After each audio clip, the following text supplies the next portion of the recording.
អានេះដីត្រែគេត្រៀមគេវាយដីទុកឲ្យច្រៀងរលួយកាត់ពីហើយគេនឹងព្រោះបាទគេវាយដីឲ្យស្អាតនេះគេវាយដីវាយដីឲ្យវារៀបស្មើឲ្យពីហើយគេនឹងព្រោះក្នុងពេលឆាប់នេះគេទុកយ៉ាងយូរកន្លះខែទៅ20ថ្ងៃអីគេចាប់ផ្ដើមព្រោះទៀតបាទនេះត្រូវដែលព្រោះត្រឹមបាន1ខែព្រោះបាន1ខែមានទឹកមានអីទៅគឺដើមដងវាអត់ទាន់មានមូលមានអីទេណាប្រវែងផែនជា2 សាច់ជាងបាទ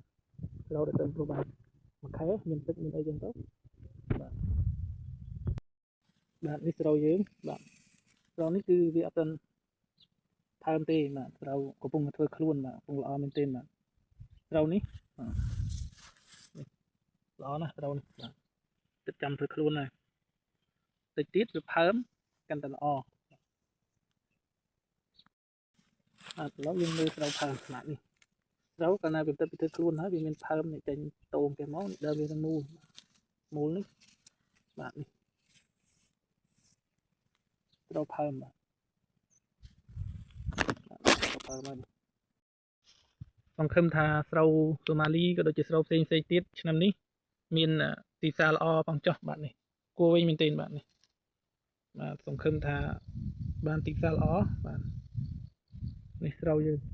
ស្រូវសូម៉ាលី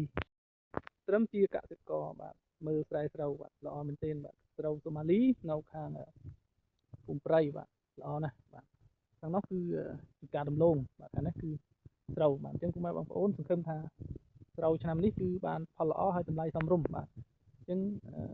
សង្ឃឹមថាពុកម៉ែបងប្អូននឹងមានជីវភាពទូធាតាមរយៈស្រូវលក់បានថ្លៃបាទខាងនេះក៏សូម៉ាលីដែរបាទទោះបីជាទឹកខាស់ប៉ុណ្ណេះក៏ដោយស្រូវវានឹងអាចទុំដោយសារអីដោយសារដីនៅសើមបាទនេះបាទស្រូវនេះល្អមែនទេបាទ